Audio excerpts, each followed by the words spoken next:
Good afternoon. My name is Inga Cotton, and I'm the founder and executive director of San Antonio Charter Moms. And these are Charter Moms chats. So they're videos where we're offering information and resources to help parents navigate the world of distance learning and pandemic parenting and keeping your kids learning at home.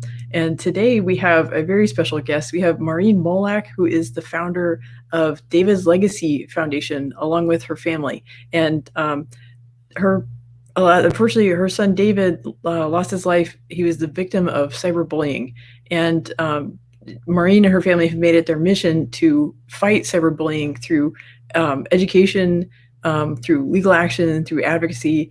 And we have a new post on the blog today, and there's a link to it in the description of the video. So I encourage every parent, everyone to read the blog post and learn about the resources that the David's Legacy Foundation has on their website. So that's the topic today. Is Maureen's going to kind of tell us about the work that David's Legacy Foundation does and the resources they have on their website. And it was very eye-opening to me. It's a difficult subject, but I'm really glad that I read the resources, and I want to share these as widely as possible, because especially as so many kids are still doing distance learning, or they're not able to socialize how they normally would. They do a lot of their socializing online, that the risk of this is even greater than before. So Maureen, welcome. Thank you so much for joining me. Thank you, Inga. I'm just delighted to be here today and to talk to your community. And, this is a tough, like you said, this is a hard topic to talk about, but we have to have these conversations in order to help keep our kids safe. Yeah. So, one of the questions I wanted to ask you is about, during this time when kids are spending so much time online, whether it's if they're doing their schoolwork online still, or if they're using, online gaming or social media as their social outlet because they're staying physically distant. So what are the heightened risks in terms of cyberbullying that children and teenagers are facing these days? First of all, I guess there's the obvious, right? So our kids are online for distance learning, right? For maybe 6 or 7 hours a day. Then they may have some homework that they have to do. And then they're online for their free time because they can't, a lot of sports teams aren't meeting, the extracurricular activities aren't meeting. And so that is the way that they're going to be connecting with their friends. And so, what I'm hearing is that, the kids are online, 12, 14, sometimes even longer, a day. And so, of course, the more that you're online, the more susceptible you are to, being a target or actually experiencing cyberbullying or any kind of an online safety issue. So that's the obvious, right? But then we also need to remember, too, that here we are in this pandemic and everybody is on edge. And that even means our kids are on edge. And so they may lash out or say something or, just kind of be an increased conflict or something online that can rise to the level of cyberbullying. And so, it's just important to know, we're managing a lot of emotions right now, and our kids are feeling it just as much as we do. And so we have to remember, when we kind of internalize all of these things that are happening to us in this day, realizing that our kids are doing that too, and they're online all of the time. And so that's kind of the interactions that are occurring right now. I think, the other thing to remember too is, so if you think about the virtual classroom, most kids sort of have this persona in school. People already sort of know who they are and how they interact and who their friend groups are. And maybe it might not be all 100% real, but now people are in the privacy of their homes, right? And so they're seeing how people are living. They're seeing maybe somebody is sharing a room where maybe they had this persona of where they had it all together and they just had a different life that people are actually seeing. And some of the things that we're hearing is that there are, parental arguments that are occurring that other students are seeing and hearing, and there may be behavior that's happening in a home to where we wouldn't want to, these kids wouldn't want their friends to know that that's the way that they live.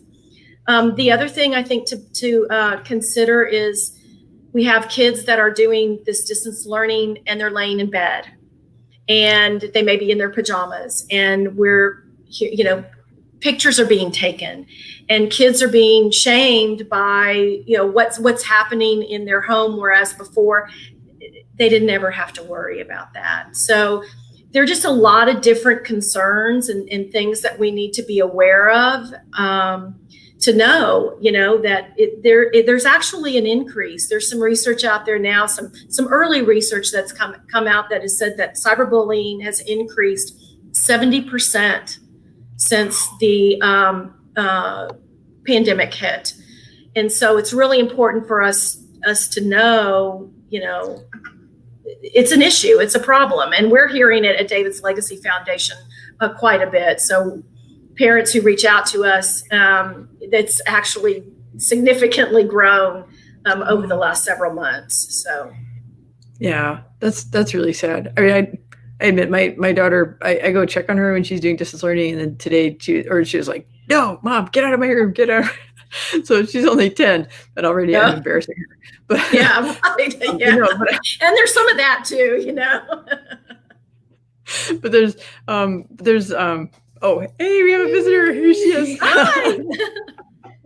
She finished her homework, and then she's on the PlayStation. So, but she's not doing the multiplayer version. She's doing the at-home version only. So, right, which is, like as parents, we're the ones who set the boundaries, right?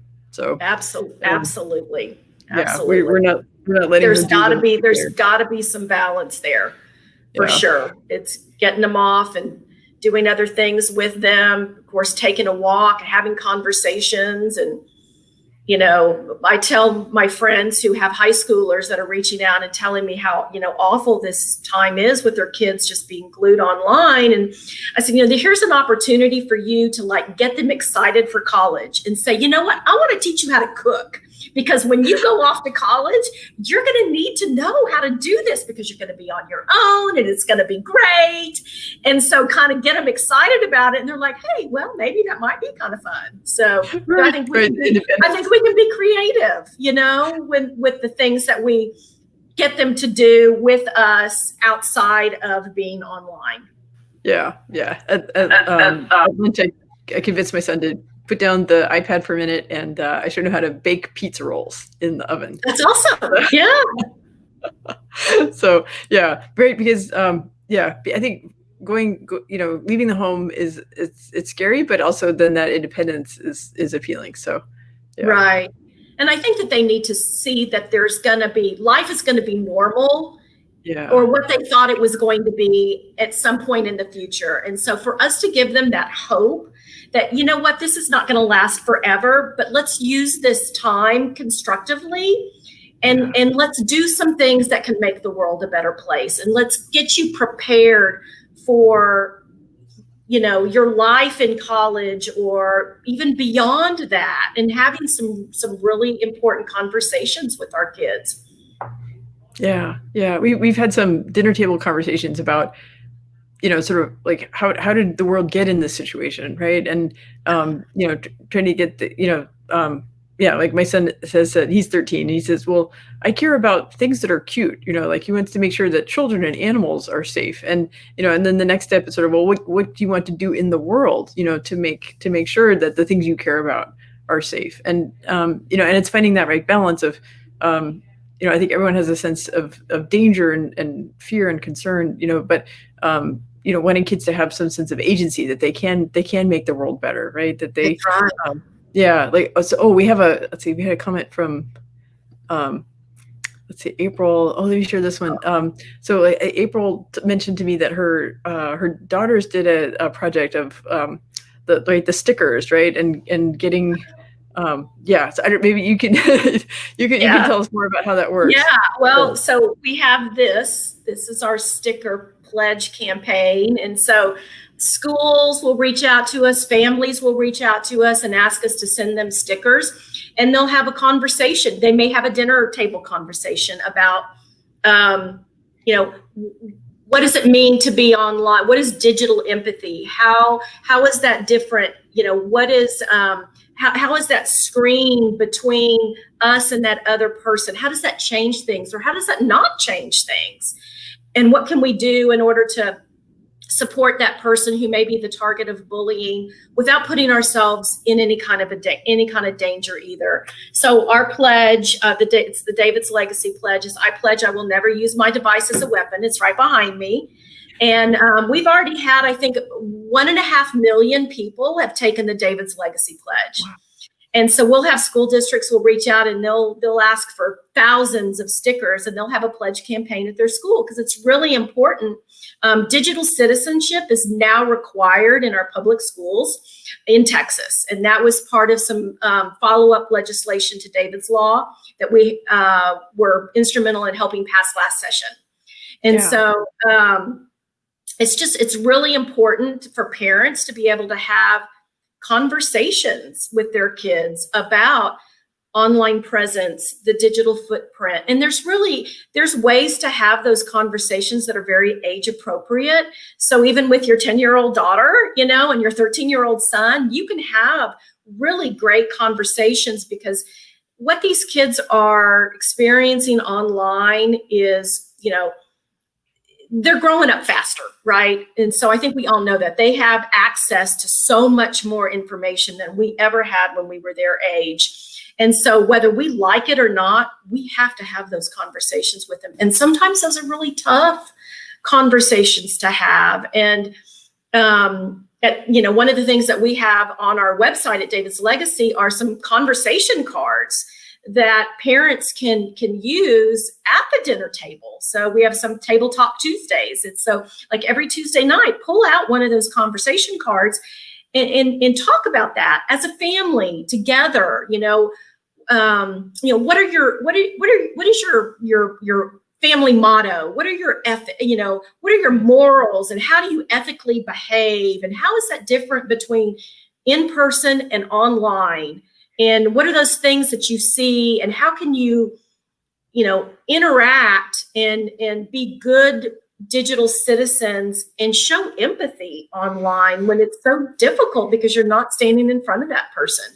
So we've tried to make it really easy for parents, because that's one of the things when they reach out, they're like, I don't even know how to have a conversation with my child about this. And some parents who have high schoolers or middle schoolers who have already been given a phone before they've had any kind of guidance or anything, and the parent gets into the middle of it and they're like, oh my gosh, why did I not educate myself? Why did I not know about all of this stuff that was going on?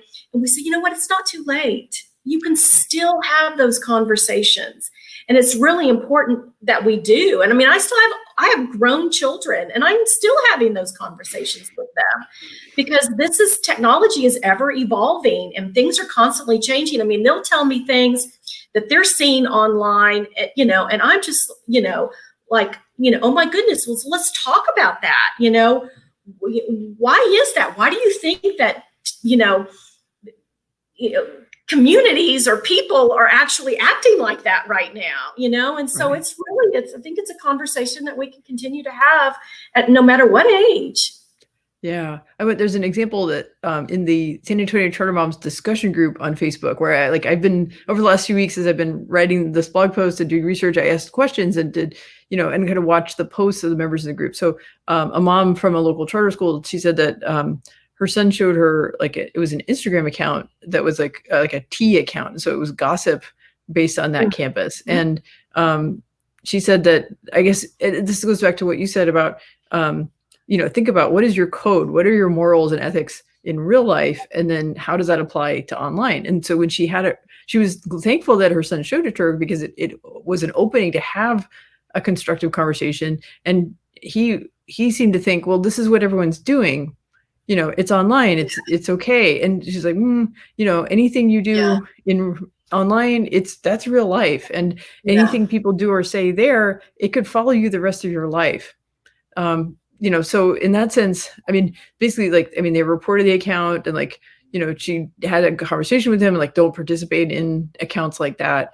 But I mean, it's happening, in real life, and these trends happen. And then, to me, it's like, that's how people use Instagram. What? Like, yeah, I know. Yeah, well, that's whatever school, that school is not alone, because we have had many schools recently reach out to us with very similar Instagram pages that have started, Twitter pages that have started. And so I think that's become the new fad. And so, what we're telling parents is to make sure you tell your kid, don't follow it, right? Don't be hard, because they're usually private, right? Because they don't want anybody to come in and say anything. So don't follow it. And if you are in it, don't ever like or comment or anything, because you can be brought in, so there's been some pretty hateful things that have been said in some of those pages that have been brought up. And so some kids, they can find themselves in some trouble, even if they're just, even if it's just a like or a comment. Yeah. And that's, I want to, so you've brought up, like, you mentioned the conversation cards and the, like, Tabletop Tuesdays, and that there's all these resources on the website. So I wanted to bring up, so this link takes you to the parent resources, but in case the website gets updated, here's the main website. So I encourage anybody watching this video or anybody reading the blog post, like, please, like, click through and visit the website. I wonder if you could tell more about kind of the range of resources that are on the website and how people can use those. And I think my favorite thing on the website was the parent packet. It's like a 27-page PDF. And I was like scrolling through and I was like, this is amazing, because it has like examples, like the definitions of bullying, right? Like, it's not just, one incident of on the way home, one kid shoves another kid. It's like there's the real examples of bullying are much more significant, more long lasting, where there's repeated interactions, and where it has, like, there's a power imbalance, right? It has a mental health impact on the victim. Yeah, for sure. So, I mean, I think probably the most important thing is for people to understand, like, what is David's Law? So there's a lot of information on our website. So that's out there, not only just to, protect a child who's maybe a victim of bullying or cyberbullying, but also, what are your responsibilities as a parent? How do you have a responsibility to make sure that your child is not participating or instigating these types of things.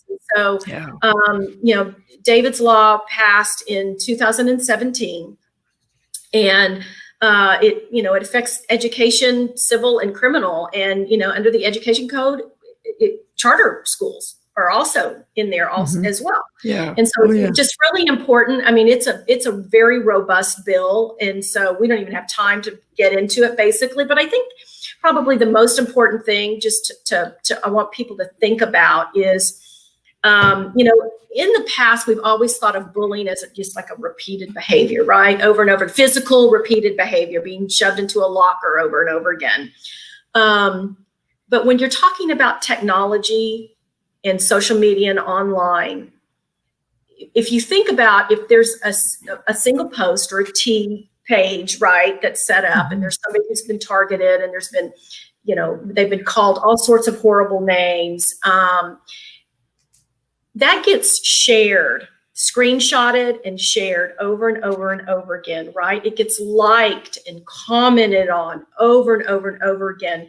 So it's not just where there's like a handful of people around, right? And then everybody leaves, and then everybody might forget about it, right? And then it may happen again, but there's only just a few people around. But when you open it up to the internet, I mean, there's hundreds and thousands of people that can view it and see it and share it and comment. That is what is so devastating on a young person. And it's really hard for them, from all the mental health professionals that I've talked to, it's really hard for them to distinguish between their real life and their online world that they live in. And so we're just seeing a lot of increased anxiety related to incidents of cyberbullying, depression, There's so much shaming that's going on out there right now online. And I have a lot of parents who will reach out whose children, kids make mistakes, right? And bullying is never a mistake. That's one thing that I want to be clear, because you've got that intent to hurt somebody. So that's not a mistake, right? But when a kid does something online that may be a mistake that's unrelated to bullying or cyberbullying, and they get shamed by a mass group of people, right? That's when it turns into bullying, when we're shaming somebody, for making a mistake. And we all make mistakes, and that should never be the case, to where a kid feels helpless to the point to where, there might be some, thoughts of self-harm. And so that's what we're trying to kind of work through here with some of those Instagram accounts that we've been talking about. So really, bottom line is, know your rights and know your responsibilities as a parent. And there's that information is on our website. Another really great resource that we have for parents on our website is our DBM project, which is the Don't Bully Me project. And it's also my son David's initials, David Bartlett Molak. And this was started by a couple of local attorneys here in San Antonio who we didn't even know, who wanted to help victims of the bullying. And so if a family reaches out to us and they're interested in us connecting them, they have a situation in their household where they want to use the civil side of David's Law, which is more parental responsibility, we can connect them with one of our volunteer attorneys. So that's another really important piece. And like you said, we've got lots of flyers and lots of information out there. We work closely with the Texas School Safety Center. They've created a flow chart to determine whether or not it rises to the level of bullying or cyberbullying. And it talks about the difference between what happens off campus and what happens on campus. Is there an imbalance of power? And when we think about imbalance of power, we think about strength. And that's not always the case. Imbalance of power, when you're talking about the internet, it could be how many followers somebody has, or or how many people are in a group mob, the mob mentality. And so it just changes. The dynamics change when you're talking about physical bullying and cyberbullying. Yeah. Yeah. And with cyberbullying, it never really gets turned off, right? I mean, that's right. A victim can try to go to bed or try to not think about it, but if something's out there, it never stops. It doesn't stop at the end of the school day, and it doesn't stop when people go to bed, because the devices are still turned on. And it never goes away. And that's what is also very damaging to our young people, is that they know that once it's out there, even if somebody is able to shut it down temporarily, they still live with that anxiety and that fear that any day it could rise its head again, because it's out there in the bowels of social media and technology, or it could have been screenshotted and it shows up somewhere else. And so we're seeing a lot of that also. Yeah. Yeah. I mean, I see it even, on our Dana Trader Shore Mom social media, and these are adults, but it's just, everyone feels under so much pressure these days, right? And like our usual outlets for taking care of ourselves, like my husband and I haven't been on date night since March with our friend Martha. Martha, if you're watching this, that was a really great night at Bohannon's back in March, but that was the last time I actually got to have date night. So we don't have our usual ways of letting off stress. And so I see the adults not coping well all the time, and kids don't have the experience or the grounding of knowing how to put things in perspective, or how to recenter themselves. Yeah. And they don't necessarily understand the long-term consequences of something they say or something they post. Right. They can be impulsive, right? And they can say something in the heat of the moment, and then they really wish that they could take it back. And so that's kind of goes back to this, right? It's the 3 red dots: stop and think, And so, we always tell people, walk away. If you're angry or jealous, or you're in a conflict or something, you always just need to just get up and just walk away and decompress before you get back and you say something. And that goes for adults as well. Yeah. No, digital citizenship applies to all of us, and having a commitment to be truthful about things. And so they we've had to remove some posts of things that we just felt were not, not truthful, not the news, not, not things we want to be able to rely on. Yeah. Well, you've done a great job of talking about the resources that are on the website, and you're talking about the Don't Bully Me project, and that the fact that, families, this helps address the power imbalance, right? Because sometimes the power imbalance has to do with family resources. So if a family is able to tap into, pro bono attorneys, then that helps level the playing field, right? And they can go to court and get an injunction and, help the family feel safer. Right. I'm wondering what else can community members do? Because there's a section of the website that addresses things. I know you're not having in-person events, but you're having like a virtual screening as part of a series of movies. So if you could talk more about that.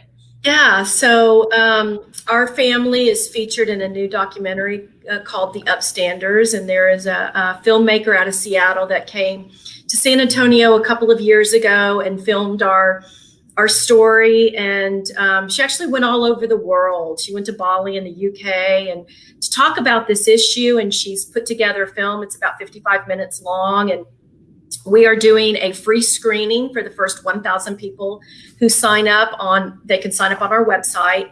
It's October the 1st, which kicks off Anti-Bullying Month. And so it's an opportunity, I think, for us to not only just share our story, but also give hope, right? That's and tools and tips and things that people know that they can do. We want kids to learn that or to understand the importance of standing up, which is where the Upstanders comes in. A lot of people will say, what does that mean? And so it's like not being a bystander, not just sitting by and watching it happen. It's actually doing something to help somebody who is the target of abuse. And if we didn't have people who stood up throughout history, where would we be today as a society? So it's really important that we teach our kids courage.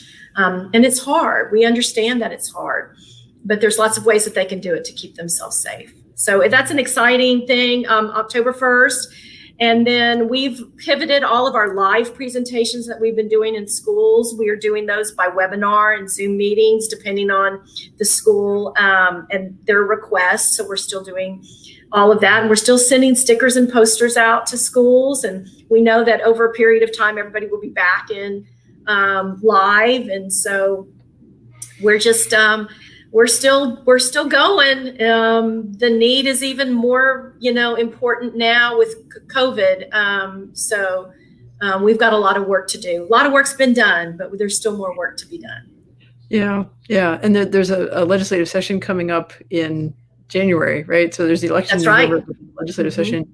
And then that's, like every 2 years in Texas, there's a chance to improve the laws, right? Yeah. So are there things that are kind of on the drawing board for? We do. We've got a meeting tomorrow with one of our legislators to talk about what our agenda is going to be for next session. And we know it's going to be a very tough session because there's going to be a lot of financial decisions that they have to make. But we just continue to know that we can strengthen David's Law. And like I mentioned earlier, we did that last session. We went back and we got some suicide prevention and digital citizenship and increased reporting requirements in schools. And so we've got some ideas, some things that we've heard over the last 2 years that we think will be very helpful.